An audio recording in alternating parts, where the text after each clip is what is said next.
জানা sir YouTube চ্যানেলে তোমাদের সকলকে স্বাগত জানাই। আজকে তোমাদের একটা অত্যন্ত প্রাচীন ভারতের উপর গুরুত্বপূর্ণ টপিক রাখবো যে স্যার আমরা ষোড়শ মহাজন পড়ি, সেই ষোড়শ মহাজন পদগুলির মধ্যে মগধ সাম্রাজ্যে পরিণত হয়, এটা আমরা জানি। তো এই যে মগধ সাম্রাজ্যে পরিণত হলো, চারটি ডাইনেস্টি পায়। সেই চারটি ডাইনেস্টি হর্ষঙ্ক, শিশুনাথ, নন্দ, মৌর্য, এই যে চারটি বংশ আমরা পড়ছি, স্যার এই শাসকগুলো যখন নেটসের পরীক্ষা দিতে যাচ্ছে, অন্যান্য রাজ্যের পিএসসি অতি সম্প্রতি আমরা রেলে পরীক্ষা দিয়ে এলাম, স্যার টপ সিলেকশনে সিজিএলে দেখছি একটি প্রশ্ন দিয়েছে স্যার শাসকের নামই শুনিনি। স্যার এই যে মৌর্য যুগ বা নন্দ বা শিশুনাথ বা হর্ষঙ্ক, এই যে চারটি বংশ, এদের শাসকগুলো যদি একটু ভালো করে আমাদের পরপর বেঁধে দেন বা সাজিয়ে দেন, করিয়ে দেন, অত্যন্ত উপকৃত হব। একাধিকবার আমাকে ফেসবুকে, আমার ইউটিউব বিভিন্ন ভিডিওতে কমেন্ট করেছে, রাখবো আজকে। তো যখন প্রাচীন মত ইতিহাস পড়বে, দুটো বংশকে মাথায় রাখবে, একটা মৌর্য, একটা কুষাণ। কেন না, খ্রিস্টপূর্বাব্দের শেষ যুগ মৌর্য, আমরা যখন ভারতবর্ষের ইতিহাস আলোচনা করি প্রাচীন মত ইতিহাস, আর যেখানে খ্রিস্টাব্দ শুরু হচ্ছে সেই খ্রিস্টাব্দের প্রথম যুগ হচ্ছে কুষাণ। তাই মগধের চারটি ডাইনেস্টির বসবাসী কুষাণ যুগের শাসকটা সাজিয়ে দেব। আর খ্রিস্টাব্দের সবচেয়ে আভিজাত্যপূর্ণ শাসক হচ্ছে আমরা গুপ্তদের বলছি, আর খ্রিস্টপূর্বাব্দের সবচেয়ে চরম শিখরে গেছে মৌর্য যুগে। তাহলে আজকে আমরা ষোড়শ মহাজন পদ যে পড়ি, সেই 16টা মহাজন পদের মধ্যে প্রধান মহাজন পদ, অনেকগুলো মহাজন পদ ছিল, তার মধ্যে মগধ সাম্রাজ্যে পরিণত হয়েছিল। বৃজিমল্ল প্রজাতান্ত্রিক ছিল। ভারতের বাইরে আমরা গান্ধারকে পড়ি, অসমক আমাদের দেখছি যে মানে দক্ষিণ ভারত অবস্থিত ছিল, এগুলো পড়ি আমরা, সাম্রাজ্যে পরিণত হয় সবচেয়ে শক্তিশালী মগধ।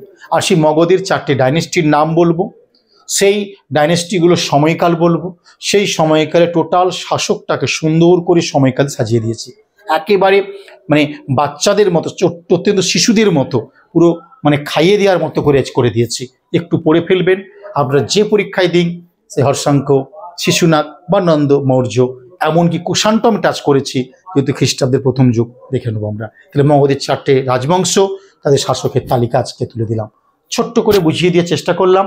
কেমন লেগেছে প্রত্যেকে ভিডিওটা একটা লাইক, একটা কমেন্ট করবে। যদি ভালো লেগে থাকে, জানা স্যারের যে অগণিত ভিডিও আসছে চ্যানেলে, প্রত্যেকটা ভিডিও শুনবে, আপনাদের মন জুড়িয়ে যাবে, অনেক কিছু কনসেপ্ট ক্লিয়ার হবে। তবে টেক্সট বই পড়বে, ভালো ভালো বই পড়ার অভ্যাস করবে।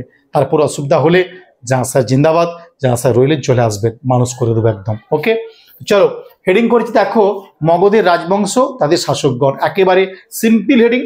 এবং অনেকে আমরা জানি সেই মগধের রাজবংশ সময়কালের মধ্যে প্রথম যে মগধের রাজবংশ, তার নাম হর্ষঙ্ক বংশ, তাই তো? এই যে হর্ষঙ্ক বংশ, এই সময়কাল 544 খ্রিস্টপূর্ব থেকে, এবারে আমরা জানি যে বিসিই, বিফোর কমন, এরা কমতে কমতে আসে 544 থেকে 413, এটা হচ্ছে হর্ষঙ্ক বংশের সময়কাল। এই যে হর্ষঙ্ক বংশ বলছি আমরা, এই হর্ষঙ্ক সময়কালের মধ্যে এক নম্বর হচ্ছে বিম্বিসার, তার সময়কাল 544 থেকে 492 খ্রিস্টপূর্বাব্দ, এই একটা সময়কাল পেয়ে গেলাম। এবারে অজাতশত্রু 492 থেকে 460, তারপরে কি আছে উদয়িনী 460 থেকে 444 খ্রিস্টপূর্বাব্দ, চারে কি আছে অনিরুদ্ধ 444 থেকে 40 খ্রিস্টপূর্বাব্দ, মাত্র 4 ইয়ার্স। তারপরে কি আছে মুন্ডা 3 ইয়ার্স 440 থেকে 37, তারপরে লাস্ট কি আছে নাগদশক 437 থেকে 413, দেখো 413 শেষ হয়েছে। তাহলে এটা বলতে পারি হর্ষঙ্ক বংশের মোট শাসকজন কতজন ছিল? 6 জন, এটা বলতেই পারি, আমরা সকলে মিলে বলতে পারি। সবচেয়ে দীর্ঘস্থায়ী শাসককে বিম্বিসার, সবচেয়ে বেশি দিন ছিল বিম্বিসার, দেখে নাও, এইটা খুব পরীক্ষায় দিয়েছে। নাগদশক কোন বংশ শাসক ছিলেন? হর্ষঙ্ক, অনেক পরীক্ষায় দিয়েছে। এই মুন্ডাটা নেট পরীক্ষার কোশ্চেন, দেখো তোমার প্রিভিয়াস কোশ্চেন ঘাটো, সে নেটে বইটা বের করে দিয়েছে, প্রিভিয়াস কোশ্চেন মুন্ডা কোন বংশ শাসক, রেলে পরীক্ষায় দিয়েছে নাগদশক কোন বংশ শাসক। তো যাই দিক না কেন, এবং দেখবে পাটনা শহরটা কে গড়ে তুলছে? পাটলিপুত্র পাটন নামক দুর্গের ভিত্তি স্থাপন করছে। আর এই পাটন নামক দুর্গ থেকে পাটলিপুত্র নাম করছে কে? উদয়িনী। তাহলে কোন রাজবংশের আমলে পাটলিপুত্র নামাঙ্কিত হয়? হর্ষাঙ্গ, আমরা সবাই জানি। এবং 456 খ্রিস্টপূর্বাব্দে কমে কমে আসতে তোমরা জানো, সবাই জানো, উদয়িনী নাম করলো পাটলিপুত্র। তাই আমরা হর্ষঙ্ক বংশের 6 জন শাসক এবং সময়কালের নাম বললাম, খুব ভালো করে পড়বে। এবারে আসছি 2 নম্বর শিশুনাগ ডাইনেস্টির, 413-তে শেষ, এর 413 থেকে 345 খ্রিস্টপূর্বাব্দ, বিসিই বা বিফোর কমন, এরা এটা মনে রাখবে। আর শিশুনাগদের প্রথম শাসক কে ছিলেন? শিশুনাগ 413 থেকে 395। তারপরে কালাশোক বা কাকবর্ণ 395 থেকে 367, তারপরে নন্দীবর্মন 367 থেকে 355, 4 হচ্ছে মহানন্দিন 355 থেকে 345। আর দেখো এই মহানন্দিন নামটাও ভালো করে রাখবে, 345 দেখো এদের এন্ডিং হয়েছে। তাহলে আমরা বলতে পারি হর্ষাঙ্ক বংশের 6 জন শাসক, শিশুনাগ বংশের পেয়ে গেলাম আমরা 4 জন শাসক। এটা ক্লিয়ার হয়ে গেল। এবারে আসি নন্দ বংশ বা নন্দ ডাইনেস্টি, 345 থেকে 324 খ্রিস্টপূর্বাব্দ। কি বললাম? 345 থেকে 324 খ্রিস্টপূর্বাব্দ নন্দ বংশ। শিশুনাগ বংশ শাসক মহাপদ্মনন্দ 345 থেকে 329 খ্রিস্টপূর্বাব্দ। তারপরে আছে ধননন্দ 329 থেকে 324। তাহলে আমরা হর্ষাঙ্ক বংশের 6 পেলাম, শিশুনাগে পেলাম 4, নন্দতে পেলাম 2। এবারে আসবো মৌর্য বংশ। খুব ভালো করে কিন্তু বুঝতে হবে মৌর্য বংশ। তাহলে মৌর্য বংশ কবে শুরু হলো আগে দেখে নিই আমরা। মৌর্য শুরু হলো 324 থেকে 180। আগে এই পিরিয়ডটা বুঝে নাও, মেরিয়া ডাইনেস্টি 324 খ্রিস্টপূর্বাব্দ থেকে 180 খ্রিস্টপূর্বাব্দ। তাদের প্রথম শাসক কে ছিলেন এই সময়কালে? চন্দ্রগুপ্ত মৌর্য, 1 নম্বর। তাহলে চন্দ্রগুপ্ত মৌর্য 324 থেকে আমরা কি পেয়েছি? 295। 2-এ কি পেলাম? বিন্দুসার 295 থেকে 273। 3-এ কাকে পেলাম? অশোক দ্য গ্রেট 273 থেকে 232 খ্রিস্টপূর্বাব্দ।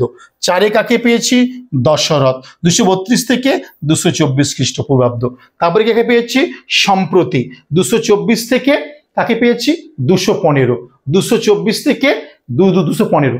তারপরে পেয়েছি শালিশুকা, এটা ভালো করে মনে রাখবে, এটাও নেট কোশ্চেন, নেটের প্রশ্ন, আমাদের উত্তরপ্রদেশ পিএসসির প্রশ্ন, কেরালা ছেড়ে দিয়েছে।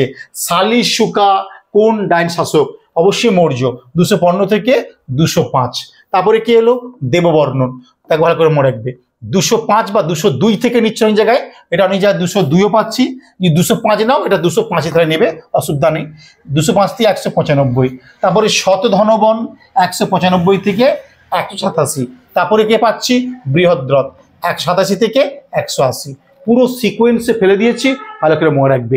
এই শালিশুকা দিয়েছে, তারপরে আমাদের শতধনবন দিয়েছে, তবে সম্প্রতি বা বৃহদ্রথ এগুলো বইয়ে পাওয়া যায়, কিন্তু এইগুলো তোমাকে চাকরি পাই দিতে পারে। যে শালিশুকা মগধের কোন ডাইনেস্টি শাসক ছিলেন, ভালো করে মনে রাখবে।